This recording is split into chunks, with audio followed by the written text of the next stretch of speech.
Hello everybody. I've got a quick lesson for you today on time management. Now, how this came about, I put a question up on Facebook asking people what ventures, what new things they'd had in their life in this current difficult climate. And we got a lot of response, so thank you to everybody who responded.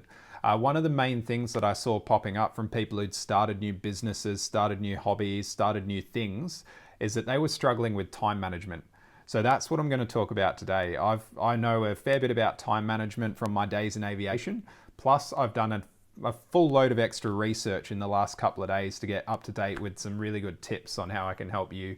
We'll get straight into it. Point one is create a calendar. Create a process, create a structure. The subcontext of this idea is we're building up to using this process called time blocking. Now, time blocking is a really effective tool. You do need a calendar to time block because you've got to literally see how your day is going to run and write out the blocks on the calendar or the notepad or whatever it is you're going to use. And just to give you an idea of some people that do use time blocking, I know Elon Musk works an 80 to 90 hour week every week, and he time blocks all the way down to the 5-minute increments every single day. Obviously, he's a busy guy. He's running SpaceX, Tesla, Neuralink, the boring company. He's going all over the place doing media appearances. So he's got to really time block really effectively. You can get a free app like something like Google Calendar, and you can create different subcategories to block out your day. Overestimate how long things are going to take to complete. Let's say you block off an hour of work where you're going to be writing new content for Success by Process. You're bound to get a 10-minute phone call from a friend who you haven't spoken to in 3 years, and you'll have to create these interruption periods. So when I do it, I tend to overestimate instead of underestimate. Plan for the worst, but hope for the best. That's how I kind of treat time blocking. Point two, get rid of any distractions that might influence your day. So if you've got important things to complete throughout the day, turn off your social media notifications. Turn your phone on silent if you have to, but get out any unnecessary distractions out of your way so that you can effectively complete the tasks that you need to throughout the day. Point three, always set time for your main task every single day.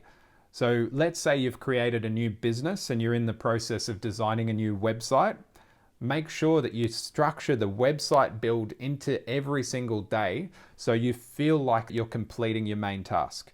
Because I've had this happen to me. I know other people have done it themselves who do structure their days like this, where even though they've got structure, they don't feel like they've completed anything by the end of the day because they just did all the little kind of wishy-washy jobs that go around the main thing. They don't feel like they've actually made progress. So always structure in a few main tasks for the day that'll give you a feeling of fulfillment. Point number 4, reward yourself. When you do something good, give yourself a pat on the back, buy yourself a cookie, buy yourself a latte. Make sure that you do something to tell yourself that you've done a good job. You've been a good boy or a good girl.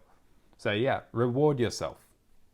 Point number 5, plan some extracurricular activities. Now these are things out of the ordinary to break up your day. Make sure you're not just working and working out all day, every day. Make sure you plan some extremely cool social events like exit rooms or laser tag or go-karting or something a bit interesting and different to break up the monotony of the day. This is a really good way to keep focus on the tasks that you do need to focus on. Just to keep your mind a bit freer and a bit looser. Do some yoga, do some meditation, whatever you need to do to bring your focus in when you actually do need to apply yourself. Point 6. Now this follows closely on from point 5, but it's a little bit different. You do have to plan breaks. So you do need times where you're not doing anything or you're doing something really basic like a crossword or having a read of a book. You need to give yourself at least 15-minute increments throughout your day, maybe once every hour or once every 2 hours, again, so that you can reset, refocus, and do effective work when you are actually working. You can't work all the time. We're not machines as much as we'd like to think we are at some times. So a really effective thing to do to bring your focus back on point is to give yourself a few breaks throughout the day.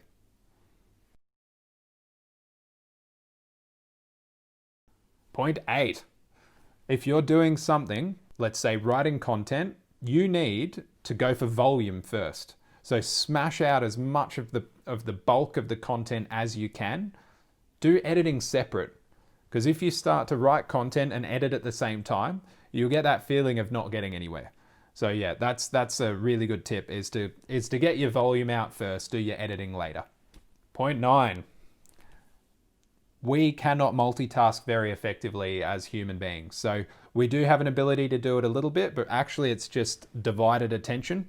It's when you can basically select points of attention on different objects. You're not giving attention to 2 objects at once. We just can't do it. You need to plan one thing at a time. Don't multitask. Plan your item, complete your item, do it thoroughly. If you're going to do something, do it properly, and then move on to the next thing. That's a really, really effective way to get things done. Point 10, create process in your work.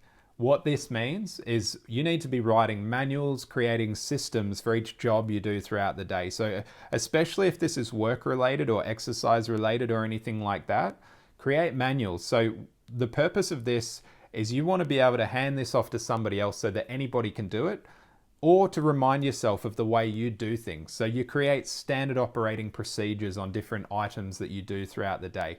The main purpose, I actually got this point from a book called The E-Myth, which I read a long time ago. Really good book. I highly recommend it to anybody. Make sure that you create manuals, you create procedures that you can give to somebody else so that they can replace you. You can put yourself in a higher position to do something else. Now, please, if you haven't already, have a look in our description. Click the website link, Success by Process. We're actually building a really good course at the moment for everybody. It's on the foundations of communicating and selling with empathy and authenticity. It's coming along, it's nearly done. So if you chuck your name and email address in that link. Now, please, again, give us a thumbs up if you haven't already. Subscribe to our channel. We put up new content all the time, and if you want, hit the little bell. You'll be the first to know when it comes out. So I hope you've liked this content today, guys, and you all have a fabulous day. See you later.